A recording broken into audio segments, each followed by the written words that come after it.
Welcome, everybody, to the Digital Nomad Experts Podcast by Beach Commute. Today, we're going to talk about the remote work trends that you're going to love in 2025 and beyond. We wanted to talk about this topic because we've been buried in our fully remote company database called the Anywhere Atlas for months now, looking at career page after career page, more job listings than we can count, more LinkedIn pages than we can count, blog posts by companies. With all of that, we've got a somewhat, at least in my head, Marisa, a very unorganized set of data points and anecdotal quotes from companies that are kind of giving us a general sense of direction that some of the more progressive companies are moving. And I'm sure there's more like organized data out there. But as we came up with this list, I'm like, oh, I remember this. I remember that. I remember this. But we kind of put our heads together and realized that there are actually now 10 common trends that we're seeing across the industry of remote work or companies that hire fully remote workers that we want to share with you because these are very positive for employees. These are very, very employee-first trends. So we want to, in this episode, explain what some of those trends are that we're seeing. And when we have a chance, we'll give you specific examples. And we're going to try to break down like why those trends, what they're going to do for you, and maybe even how to look for some of the language that we're finding in these careers pages, the job listings pages, so that you can see that and go, aha, that's exactly what they're talking about. This is like one of those awesome companies that I need to get into. Yeah. So what would you add to that? Yeah, I would say mostly if you're listening to this is going to be an exciting episode for you because you're going to get to see what's possible for you. I know so many people who are maybe just joining Beach Commute, just finding this podcast, or just joining our email list. You've been inundated with a lot of jobs and companies where they want you to be in one place and they want you to, work 1 million hours a week and burn yourself to the ground and stay exactly where you are. And so we hope and are excited for you to hear these 10 trends because it means that there's really a lot of excitement for you and what's possible for you in your own career journey with the company or companies that you work for now and in the years moving forward. And especially if you're listening to this podcast, probably because you love to travel and want that freedom, what that means for you and your freedom to travel the world, live anywhere you want, check out different places, visit family abroad or in different states. So it's really like the changes that we're seeing, the trends that we're seeing I want to talk to you about today are super exciting for you and what's possible in this shifting work environment, like from where it was 20 years ago of just this like hustle and grind culture and just work yourself to the ground to like was it the fast environment? If you like to work in a fast-paced environment, you'll love feels us. Like Yes. everything when I came up is like working as an intern, Yeah. as a junior. Oh my it was gosh. all fast. That culture You was must. ass. It was so. Looking back now, seeing all these companies that we're interacting with and reviewing, my God, it's night and day. It's night and day, yeah. And the companies that we find for you are, right now, they are still kind of this diamond in the roughs. Like we're seeing, I think if we look 20 years from now, I hope and I think that most of these companies are going to adopt these trends that we're talking about today. So these are still sort of like the bright spots of companies that we work really hard here at Beach Commute to find for you. And I can't tell you how many companies we reject from our list that we don't send you, that are not included in the Anywhere Atlas, that either pretend to be like one of these companies and don't put their money where their mouth is or their freedom where their mouth is, or just don't have these policies at all. So I think like 95% of companies in the world probably still are more of this old school mentality that we're not talking about today. But this is where we're heading, and you can find these really awesome companies now. We'll give you some examples of what we're seeing. But it's really exciting. And again, I think this episode is most exciting for you if you're listening to hear and say, like, this is possible for you. I want you to listen to this and say, like, this is possible for me, of what you can find, the kind of life you can have, the kind of freedom you can have with your work, and the joy that you can have with your work. So anything else before we jump right into these? You made a good point. We do say trends, like these are the trends that we're seeing, but it really is in the super early adopter phase. Yes. I mean, this might be 5% of all companies, 1% of all companies. This is not broad across the industry. This is, like you said, these are really, really hard to find. I mean, we're looking through these companies for hours a day trying to find this and writing them off. It's like, no, they're not quite there. So it's a really small percentage. Yeah. But we do want to bring it up and discuss it as an industry trend because we believe so strongly that these are the early adopters and this is the natural direction that things are moving. It makes too much sense. Like the writing's on the wall with a lot of this stuff, and the benefits are being felt by employees and employers. So for one of the first times in my life, I feel like I'm kind of ahead of the curve in something. Never been in fashion, never been with crypto, never been with investments. But this one, you can kind of see, you can see the lights from a distance coming. It's like, oh yeah, this is definitely on track to hit every company in like 10, 20 years or so. So it's kind of exciting to actually be ahead of the curve. So funny. You were on the ahead of the curve with actually just traveling and working, even as any employee for the last 6-7 years as well. Like being a digital nomad now still is way ahead of the trend, and we've been doing it for years. So you're ahead of that one too, but I guess it kind of falls together a little bit. But with that, you're welcome. With that, Jeff, do you want to kick off number one on the list? What's the first big trend that we've kind of seen? And this is a little bit of an evolution, I'd say, of where we've been and where we're heading. Kind of sets the stage for the whole conversation. Yeah. It is the evolution of moving from office to hybrid to fully remote work that we've seen over, people have been working from home for quite a long time. It's very, very odd that you would meet somebody that worked from home, say 30 or 40 years ago, like my grandfather did. It's kind of a rare thing. And I'd say all the way up until about the pandemic, it was growing a little bit, but it was more like a very, very small trickle.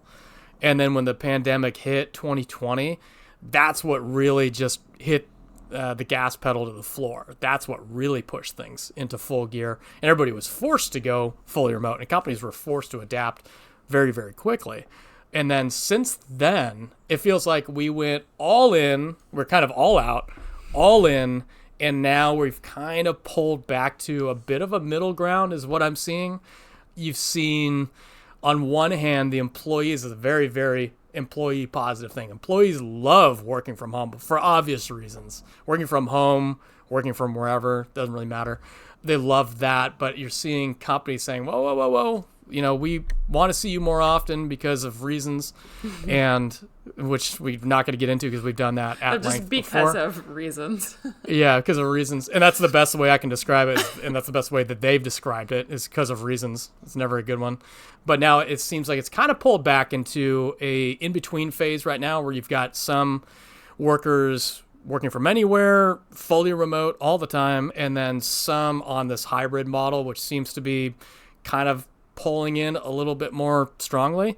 So yeah, I guess I would say the trajectory that I'm seeing in the industry is everything is moving towards remote work, and it might stagger a little bit. You might see some of this hybrid stuff until corporate leases start to expire, and then it's in their best interest to not be hybrid, and then the vibes will come back in because of sentiment will eventually go away. But I do see this as we're moving there. It's going to be Ubers, not taxi, Yeah, I would say and to give some words to what we're seeing. I feel like before there wasn't really a word to start where it's just, I guess, work from home is kind of how it started. I would say even back in my corporate days, there was a day a week where we got to work from home, and then eventually I ended up working from home in a different state. But it was then we started seeing these remote first companies, but it was remote first, but then still some hybrid in-office stuff going on. And then we saw remote only, and now it's kind of almost, if you think about crypto, it's up, it's down, it's up, it's down. It's like we saw remote only, and then after the pandemic started to sort of die down some, then it was back to this hybrid model. So it kind of moved backwards for a little bit. But I think the trend that we'll eventually see, like the taxis to Ubers, is going to be this work from anywhere trend. And that's really the words that we look for here at Beach Commute. It's not every company who lets you work from anywhere says exactly those words. But I would say on the websites and company career pages and job listings that we see, most of the companies that do give you this true permission to live as a digital nomad and work from different countries, they're starting to use those three words together almost always that say work from anywhere. If not, they'll give you a phrase. It'll say remote first, or we're remote, and then it'll say it'll give kind of a description that says work from home or the beach or an office, we don't care, kind of language. So it gives you those options. But I would say the trend that we're starting to see, and it's really, really, really, really, really the minority of companies, but we hope and think that it will continue to pick up over the years, is this work from anywhere type of company. And that's the evolution that I think is going to, we'll talk about why in some of the upcoming trends that we'll talk about, but like it's going to be inevitable. People want the freedom. There's a lot of, like Jeff said, there's still big corporate buildings and leases, and I think employers still kind of have a grasp and a hold on this hybrid and making you come back. But eventually with Wi-Fi and changes and trends, like there's just, I just can't imagine a world in like 20 years from now where there's not going to be this type of freedom. So we're ahead of the curve. You're early on if you're listening to this, but I think work from anywhere is where it's going. 100% agree. And even in the companies that we're reviewing, not all of them say work from anywhere. When they do say work from anywhere, that specific language comes with a whole lot of stuff attached to it. Like that, when you see that and you read through the rest of the careers pages, almost all of the time they embody that as part of their company culture, as part of their business model, everything. Work from anywhere means that they are, it's going to come up on the list, more results oriented than they are attendance oriented. So there's like, when I see that language, we automatically mark them up significantly because that comes with a whole host of other really good forward-thinking types of employment stuff. But I don't want to step on any. Well, should we shift right into number 2 then? I think that was a good segue in. Yeah. Okay. So number 2 is a shift towards results-driven employees or leadership versus attendance-based. And what I mean by that is companies in the past would kind of measure the quality of your work by your attendance. It was this mandatory, you work whatever the office hours are, 8 to 5. And then you had some companies that would give you, I think I had one company that gave me like a perfect attendance score. Or it was like a perfect attendance bonus. You had an attendance score at a job? It was like a perfect attendance bonus or something like that. It was like if you show up every day and you call in no sick days. That's so fucking toxic, by the way. Like call in no sick days during a year and you get like attendance. Like you get a pizza party. They had that in school too. Yeah. The perfect attendance bonus. I've heard that at school, not with a job. That's crazy. Yeah, and that doesn't make any sense for so many reasons that I think we need to get into some of it, but having a results-based business model just makes perfect sense. You're there to get a job done, and if you get that job done in 3 hours versus 8 hours, what's the difference to the company, right? And I actually talked to a friend about this the other day, and he was so old school construction. He's like, you're getting paid to be there 8 hours a day, not 3 hours a day. I'm like, no, you're getting paid to get a job done. And that just blew his head up. It's like, no, the whole objective is you've got your list of tasks that you need to get done, or you've got monetary goals you need to hit. You need to create revenue. You need to hit SEO goals, whatever. You get that done, that's your job. Why is attendance your job? And there's never a good answer to that. Have you heard a good answer to why you need to work this arbitrary 40? No, I think there's so many reasons that go into it, but I feel like I keep seeing this one Instagram thing that keeps coming up that we all know nobody actually works 8 hours a day. When you're in an office job, you work, it's like an average of 2 hours and 57 minutes or something like that. But there's so much saying that this 8-hour workday was created so that you don't have time to start your own thing or, basically figure out another way to not. Interesting. It's almost like a false, like it feels like you're free to choose, but you're in this prison where you're then too tired when you get home to start your own business or your own idea or something like that. That's more of like the I would say that's more on the conspiracy side. But on the other side of more logistically, I think some jobs it's really hard. If you're working imagine if you're like working at a restaurant and you're serving, like that's for the hours you need to be there, like that makes sense. There's some jobs that are variable where it's like, okay, however many hours you put in, like you're going to get paid for that. There's, if you're working customer service for someone and let's say one day there's 2 emails to reply to and the next there's 500, that's going to take you a different amount of time. And so it might not make sense to, pay you one flat rate to get something that variable done.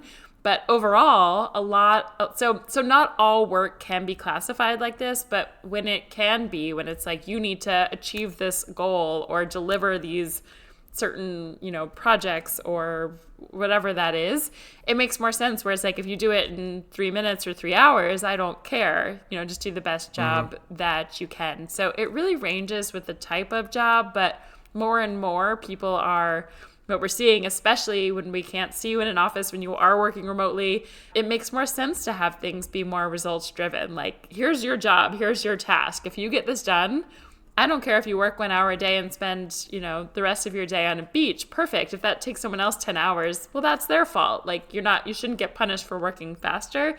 So it's tricky. I can see where both kind of come into play, but overall, we love when things can be results driven because it's moving towards this trend of more freedom, right? Where it says like, here's your goal. And it makes more sense in a lot of cases. Like even in in-person jobs, I was talking to someone the other day who had talked to a friend who someone was building this house for them and they did it at an hourly rate. So imagine someone built a house. Like how many hours does that take? I don't know. And it's like a total variable cost. It's like, is your house going to cost $100,000 or $2 million? Someone could dilly-dally around and spend that much. So it should be results, right? It's like, you build this house, I'm going to pay you this much. And of course, that person who's doing the job should take into account about how much labor and number of hours and, all the materials that go into it. But it should be a result. You should pay a set amount-ish, unless there's changes that come up. So anyway, we're seeing this with jobs as well, too, where, if you're delivering Facebook ads for someone, I don't care, they don't care how long it takes you if you get them results. If you are, writing for someone, if you are delivering marketing copy, if you are a developer building out a website for someone, it doesn't matter if it takes 4 hours or 40, like whatever you get done, what value is that to the employer? So that's a little bit of a rant, but it's tricky. No, I'm actually glad that you brought up the construction aspect because that does bring me back. I was an electrician coming out of high school for a year, and there are certain companies and industries, specifically construction, where they just like to see busy bodies. Yeah. And I even worked in office situations like that where they just want to see busy bodies. Yeah. They want to see you moving quickly through the halls. Like you cannot wait to get this task done for the company. It's all fake. Like it's not genuine. It's there to impress or out of fear of your boss firing you. Yeah. It's totally toxic. The place where we would go in the morning to load up all of our electrician stuff, people would run in the office, 6:30 in the morning, running past the owner. So the owner would see you running and see how dedicated you were. And it was absolutely terrible. And it wasn't real. It wasn't efficient. Nobody was any faster. They probably forgot shit because they were so stressed out about running in front of the CEO that things didn't get done properly. Yeah.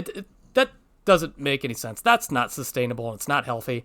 And then on top of that, when you talk about some of these skills jobs, office skills jobs that you're talking about, another thing is if you get it done in 3 hours, you should only do it in 3 hours. You shouldn't get penalized for being very efficient at your work. I've done SEO for like almost 15 years now, and I can do the same job now in 2 hours I used to do in 10 hours. Right. So I'm not going to charge hourly because I'm just going to penalize myself for being efficient. Yeah. It's the same thing with some of these companies. I actually have a couple good quotes. I read coming out of the Anywhere Atlas just yesterday, a company called Toggle. Have you heard of them before? Only from the Anywhere Atlas, but I didn't know of it before. Okay. I used them before just by chance. They help you track, oddly enough, hours if you're a freelancer, right, and you are billing by the hour. Right. Recommend you don't, but if you are doing that, good company to work for internally because they use this system called RAFT. RAFT is what it stands for, and that means I'm going to pull it up right now. RAFT is, hang on, just pause this 1 second for me, Hussein, until I get it. Where'd it go? So they base their results on RAFT, and RAFT stands for Results and Accountability First, or RAFT. They say it doesn't matter when you work or how long you work as long as things get done. I really like that language, and if you dig into it a little bit further, they say some really interesting stuff. I could possibly send it out in the show notes, but the gist of it is they say, we don't think anyone should have to work 40 hours a week to get results. If it's constantly taking someone 60 hours to do something and someone else might be able to finish in 30 hours, we'd rather put our money on the latter. Overtime is not a virtue. I like that.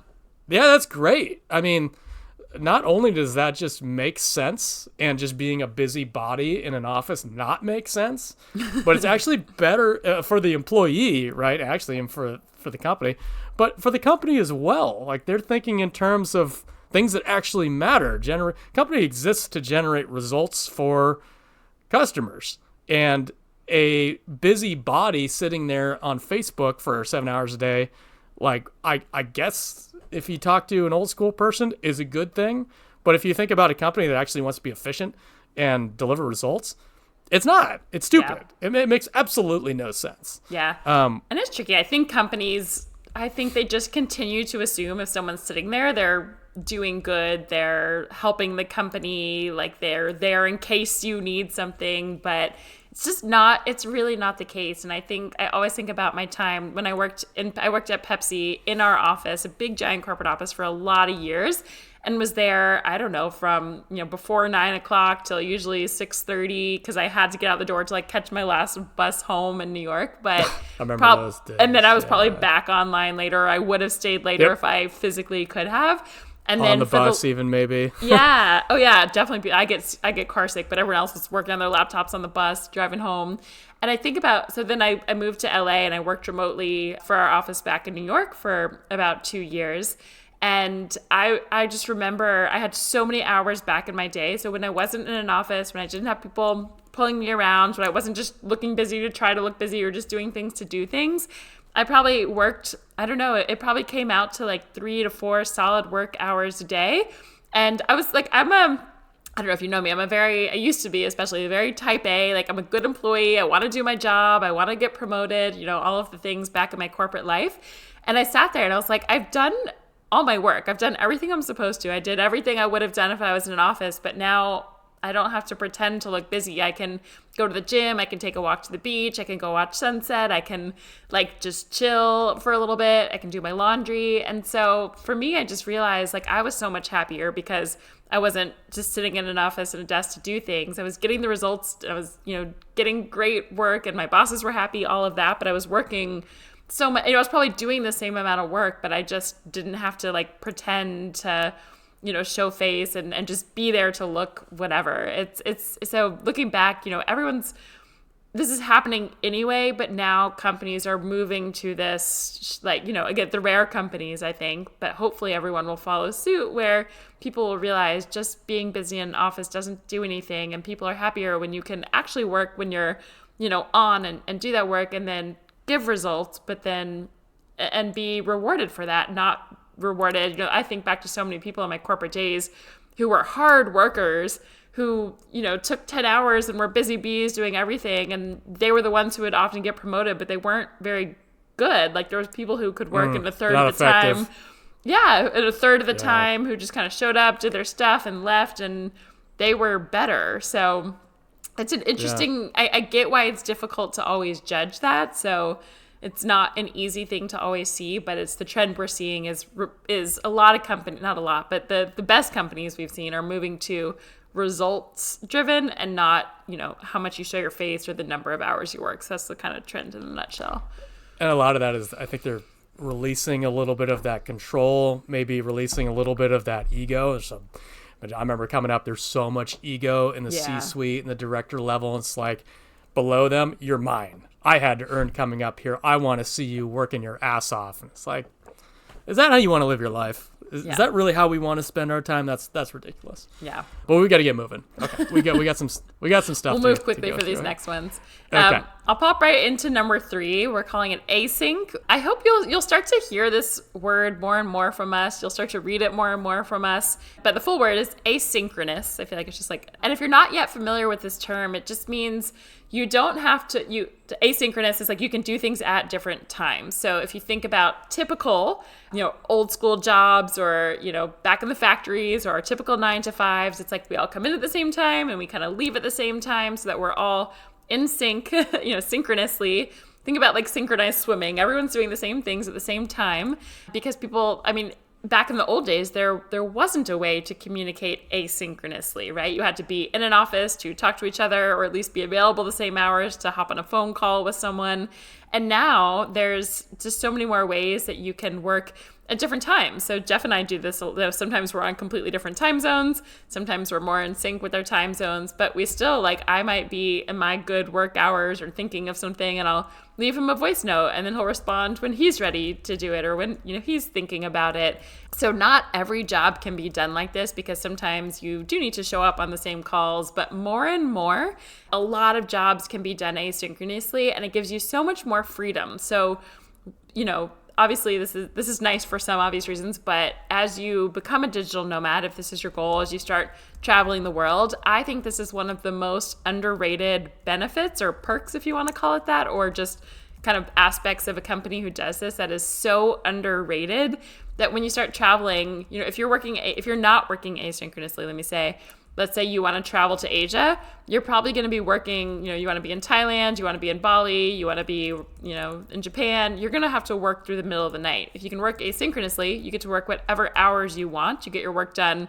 Let's say you're going to work 4 hours of the day, or 8 hours if you want to pretend like we're still working 8 hours. You can work that whatever time zone, whatever hours. And even if you're just at home, maybe you want to work from 5 to 8 a.m. before your kid is up and out the door, and then you want to take them to school and get your workout in, and then work from, have like 12 to 3 until your kid's home again, eat dinner with them, and then work another hour, right? Like, you get to choose that because you don't have to work at the exact same time that everyone else is. So I could go on and on about this. Hopefully I explained it well enough, but chime in here, Jeff, of like why this is so amazing and how this is trending this way, or anything else you want to add to our async conversation.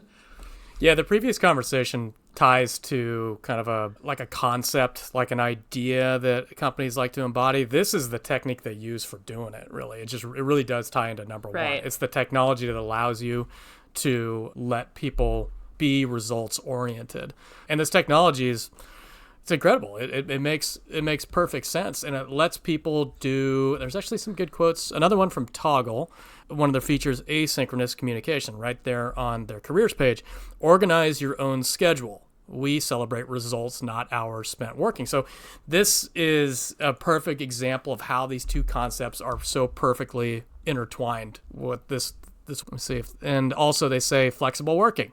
Make your own schedule and plan your work around your personal life. There are no in and out times, which again is just technology enabling this type of mindset that these companies are taking on. So again, when we see this language with companies, careers pages, job listings and stuff, again, this just rings all kinds of alarm bells. Good things, green flags. Good bells. Yeah, not the bad bells. Yeah, sleigh bells. Right? All kinds of green flags, in my opinion, because again, it's a deeper culture of, hey, we trust you as a human being, we trust you as a professional, and we just care about you get your job done. Now, it should start with that, get your job done. And if it's not getting your job done, maybe we look at your attendance, and that could be a problem that you're abusing the system. But if the job's getting done, then there's no reason to ever look at attendance. Yeah.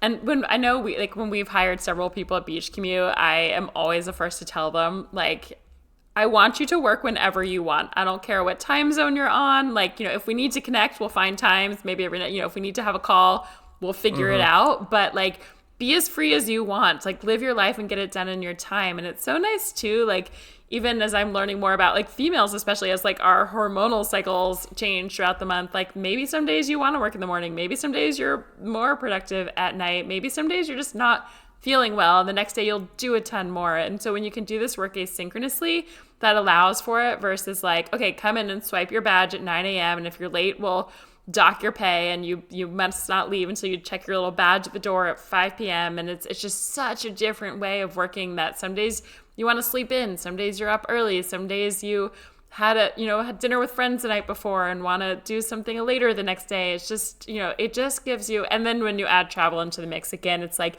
maybe it gives you the freedom to catch a flight at a time that you want and work later in the day, or again, just be in a different time zone to work in the times that you still want to work. But like, that's different than if you had been in North America versus Europe or Africa or Asia or wherever. So again, this is truly the most underrated, I think, aspect of work. And it's a trend that we are starting to see more and more of these, small percentage of companies talk about and actually promote on their careers page, which is so cool. And I'm just excited, as technology continues to change, as companies become more free and trusting of employees like you, I hope this becomes more and more and more common over the years.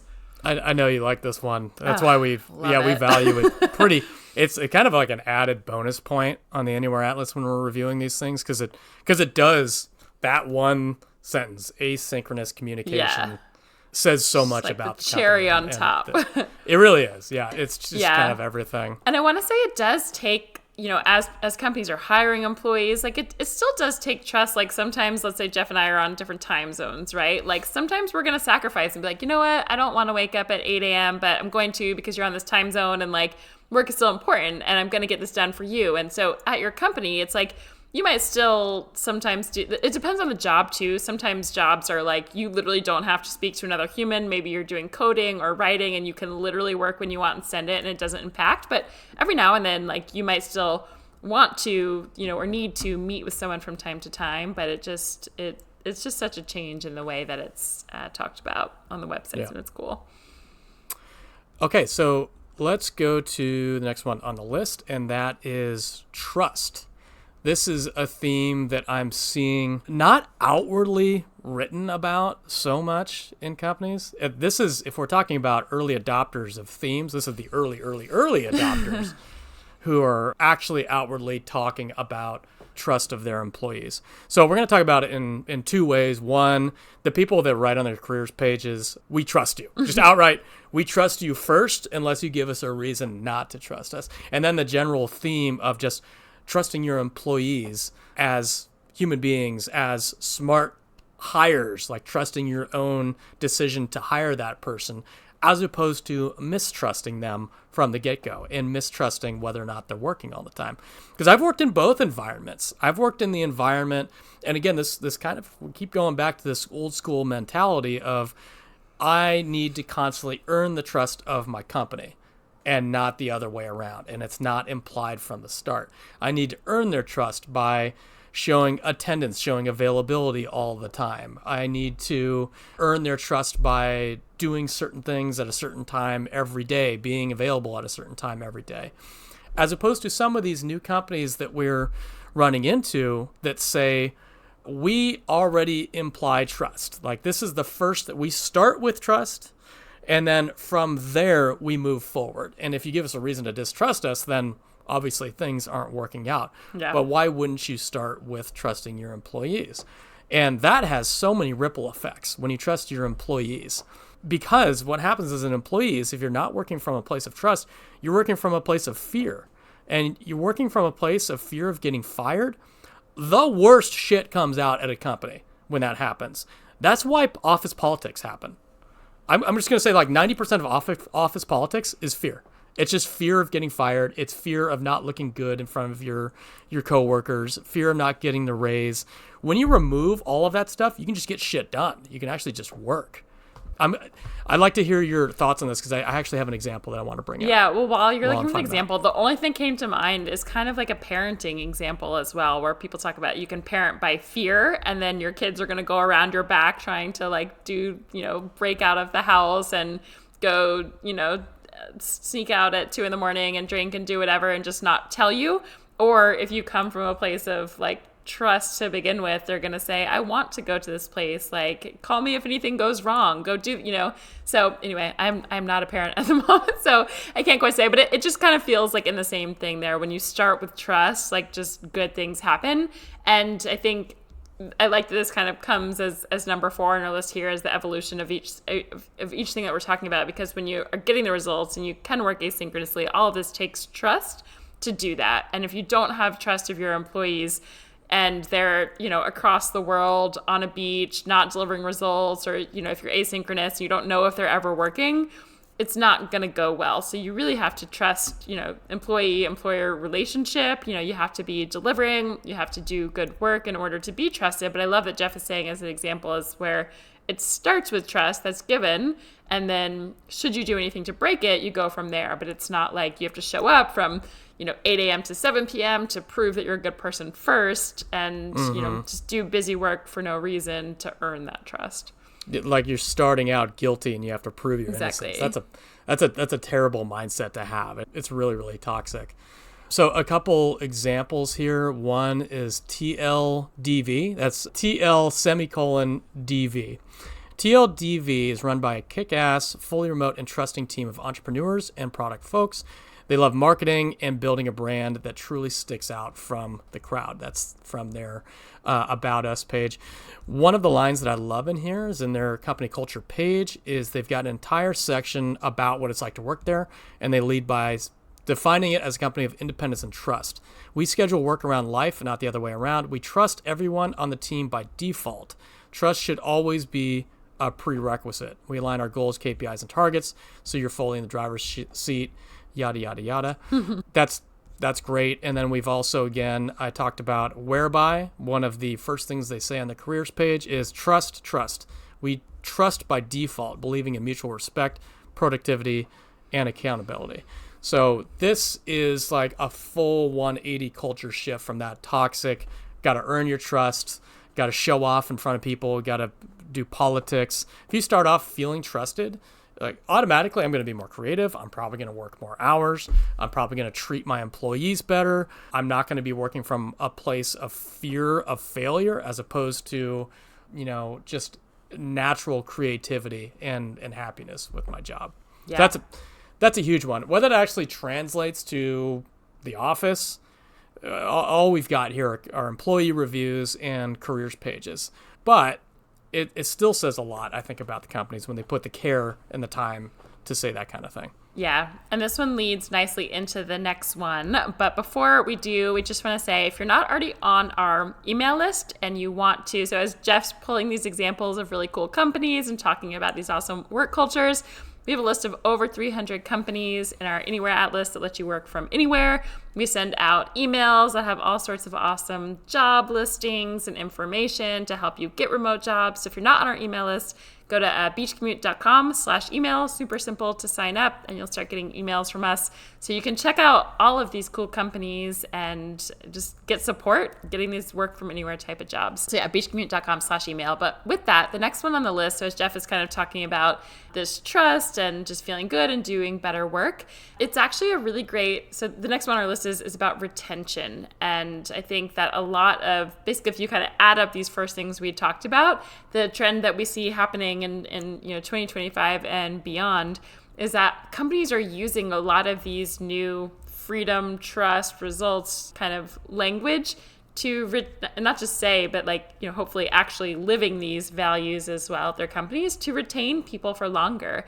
And there still are a lot of people going to an office, having to put in a lot of hours and, not feeling trusted and hating their jobs.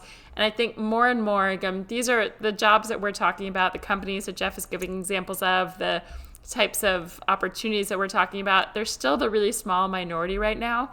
But I believe in 2025 and as the years pass, you're going to start to see these become more and more of the norm for companies that people are going to want to work for. And I think that if you don't offer this as an employee, a lot of people are going to leave quicker, try to find jobs and opportunities where they can travel, they can work asynchronously, you can feel trusted and do great work. So this sort of retention strategy is what we see as a trend moving forward to offer.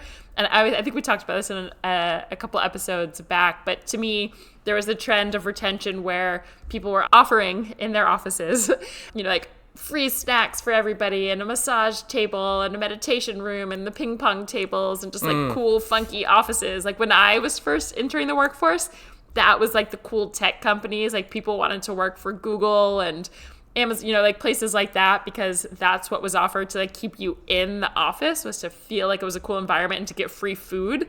Now I think this is the next iteration of this retention strategy is go be free, be anywhere in the world you want, work when you want, and be a trust, just have a adult trusting relationship. I think that's the next iteration of what we'll start to see in these companies and that you'll get to have moving forward. Yeah, it's honestly, this one probably benefits the employer more than the employee Yeah. because the cost associated with losing an employee for something stupid that they could have prevented, like trust or tracking hours or micromanaging, the cost of losing them is huge. And a lot of companies don't factor that in. They will do that thing that they shouldn't do with the employee to basically step over a dollar to grab a dime. It's a very, very short-term vision in terms of their company. Whereas if you've got this long-term vision, retaining employees will save you a ton of money. It'll always save you a ton of money. So this is just maybe a better note for employers. These strategies the companies are using to retain employees that stay 4, 5, 6, 7 years as opposed to 1 or 2, the cost benefit analysis is absolutely huge. I remember losing an employee. You have to offboard them. You have to onboard a new person. That meant me screening through applications, interviewing people, me losing 2 to 3 weeks, hour a day of doing that, and then onboarding them and getting them up to speed, which is in some cases in SEO, they're not effective for 3 to 6 months. They're useless for 3 to 6 months. I lost 3 to 6 months of productivity. That's kind of one of those hidden costs of doing business that companies never calculate in. That cost of losing 3 to 6 months of work productivity. It's absolutely huge. Whereas if you just did the right thing to start with, you would have never had that problem. Yeah. So this seems like a no-brainer to me. It's like, obviously, invest in your future by investing in your employees. Yeah. So that's a little soapboxy, but there you have it. Yeah. The next one on the list is a cool trend that is a little bit new as well. And this is a transparent hiring process. So more and more, as Jeff and I have seen hundreds of career pages for these types of companies. And again, we're looking at more of these forward-thinking companies that are talking about letting you work from anywhere, asynchronously, trusting you. But they're also now with the hiring process giving you a clear steps of what that looks like for you. So in the past, it was just like apply. What will happen next is like, to anyone's guess. And now they're really giving a better roadmap to say, okay, step 1, submit your application. If you're chosen, you will have 3 rounds of interviews, and then you'll have to do this, project to prove what you're capable of. And then you'll have 1 more interview and we'll make a final decision. I'm making this up, but it's very clear on some of these websites, which is really cool. So you know what you're in for, you know what the steps are, you know where you're at in the process and not just guessing. And it's just, again, it just kind of goes back to me of this honest, trusting, two-way street of not even just working there, but getting the job as well. Yeah, I'm seeing this in roughly 10 to 15% of careers pages where they've got a very transparent hiring process. Here's one from Storyblock. That's STORYBLOK.com. They've got the exact steps that you have to go through in order to get hired. So you know how much time is going to be involved, which is a big thing. You hear people complaining like, what the hell? I ended up going through 9 rounds of interviews on-site 2 times, meet with the exec team, and didn't get the job, right? That's absolutely grueling, and it'll just completely kill your motivation. This one says, go through the application. First round is a coffee chat. Second one is a task presentation, and the last one is a final coffee chat and job offer. Some are even more detailed. I assume these are virtual coffee chats, yeah? Yeah, these are virtual coffee chats, yeah. It's like, sit down, have a coffee, and chat with me over Zoom kind of thing. Yeah, thank you. Mm-hmm. Some of these are even more detailed. They'll tell you like 7 steps, and another nice trend that I'm seeing with a lot of these companies are they will give you a task, but it's a paid task. Say it's a 8-hour, 32-hour, something like that. That did not exist when I was coming up. There was no paid projects. It was just do this in between working and interviewing with us in your free time, and you have to get it done by next week. It's like, this is insane. I'm not seeing that so much anymore. Most of these tasks are paid, which is a very positive trend. Perfect. So with that one, number 7 up on our list, and you actually mentioned this a little bit. I think it fits with the async theme and some of the language you said around that, but that's really companies saying work can fit around your life and not the other way around. So Jeff and I, one of our least favorite things to read on career pages, it just gives us the I think we're just I don't even know the word from it, where every company is like, you must want to work in a fast paced, like hardcore environment, like hand over your life and be everything, right? That's still on. I can't even explain how many career pages that's still on. Even a lot of the companies that we're seeing that let you work from anywhere, to be honest. But on the bright side, getting little glimmers of hope from companies, like very rare, like companies are starting to say, like, make work fit around your life. Like, you have a life. You might have kids or just self-care or sleep or travel or schedules. And yes, you're going to get your work done. It doesn't mean, never work or never do anything. You'll get fired if you don't deliver. But like, you can do it on your own time and your own pace. And the point is, what's the word? Like, work to live, not live to work. Work to live, not live to work. Not live to work, yes. Yeah. And in our society, especially, like, I think about the past, decades growing up, it was all about, like, we're all living to work. Like, everything, everybody's identity was wrapped around work and promotions. So yeah, in the past was all about having a prestigious job and just, a title and whatever. And now I think not only are employers shifting, but you might, I don't know, if you're anything like us and the rest of our digital nomad and travel friends, a lot of us are shifting to, we prioritize our own work or just our own lives, our own health, well-being, family, friends, relationships. And work is a part of our lives that not only is something we have to do, but hopefully fulfills us too. But it doesn't have to be your whole life. And I know, like, if I think about the average person I know in the working, I say the normal working world, this is maybe not quite shifted yet. But I was telling Jeff before this call, I have some one-on-one clients who I know from, Nomad Life, who are some just career coaching clients and just, all the mindset coaching that I do for people as well. And a lot of our travel friends are switching and, talking to me during these sessions where they're like, I could get this promotion or this new company wants to hire me, but I don't want to because I know I'm going to have to work harder if I go there. These are really like used to be type A, really smart people, really driven people who want to make a lot of money and succeed. And they're saying, I'm not willing to go do this thing if it means I have to have less, fewer hours for myself, if I have to work myself to the ground, if I have to put in more than 20 hours a week. Like, this is a real thing that you don't have to do anymore. And it's a big trend that I'm seeing shifting. I think it's, again, we're still talking about the minority here, but I can't wait for the whole world to catch up to this one. I just think it will be a very different culture. But any thoughts on this one? I've got a couple examples. No additional thoughts, just a couple examples. Okay. Again, from Storyblock, STORYBLOK.com. As a fully remote company with work-life balance at its core, you can arrange start times and finish times around your life, picking up kids, walking the dog, taking long lunches, or mid-work long walks. Generally, you have the freedom to decide when and where you work. I love that one. I love that. It's just so different. I just can't even imagine, like, if I think back to my 20-year-old self, 22, 23, looking at jobs for the first time, if someone had ever told me that, my jaw would have dropped to the floor. Yeah. Like, it's just so far from what my corporate culture was when I started to where not everyone is today, but where we're going. And I can't, as these trends are shifting, like, that's just so fucking cool that any company in the world says that. Like, right? I don't know. I still find I would have never even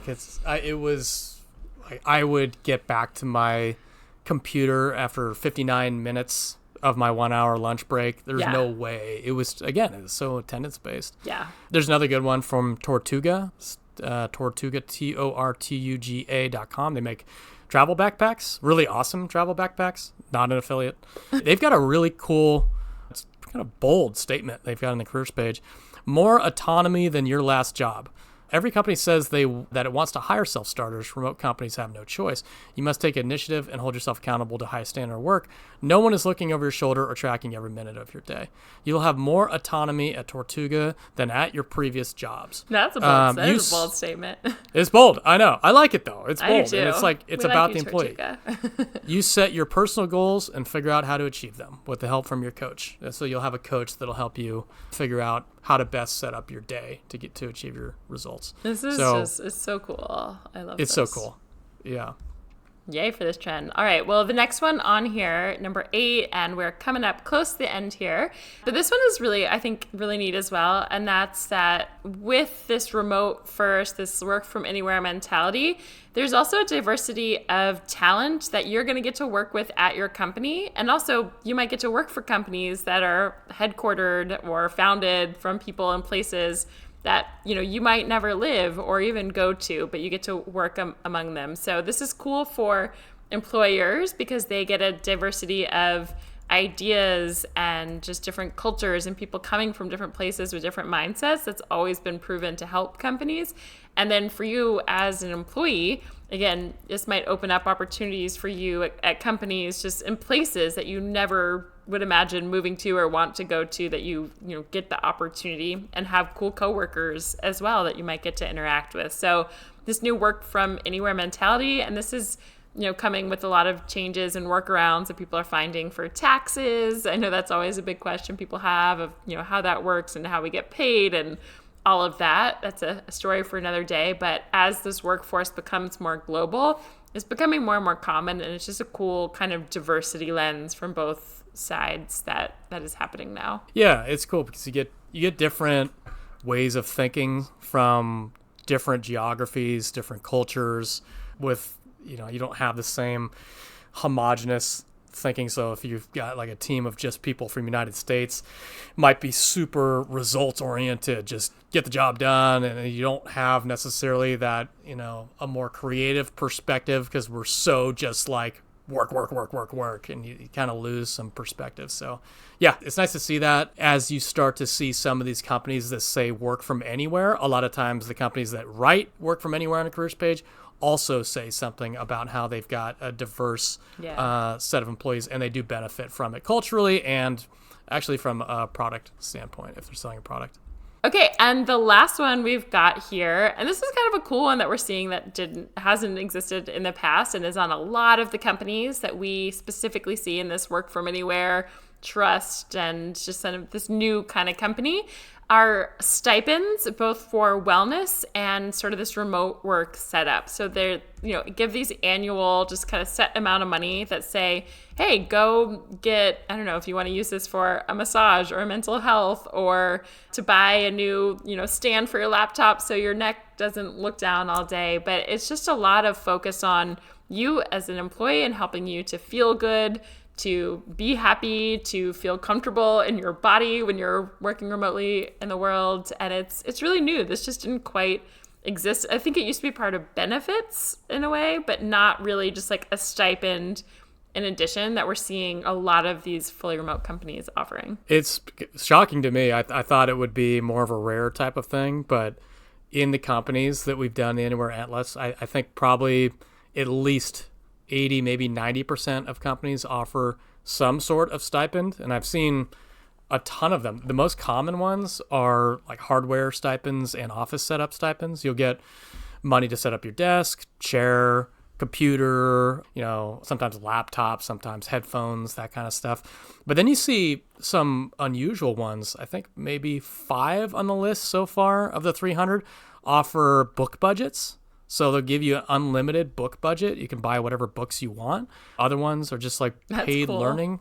Yeah, it's great. Some are like paid learning stipends. So if you just want to learn something associated with a job and sometimes not associated with your job, they'll pay for that, pay for you to go to conferences, things like that. You're seeing interesting wellness stipends for all kinds of stuff. MindBloom would offer wellness stipends for their, I don't know how much it was, but for their treatments. They do, it was like psilocybin mental health treatment stuff.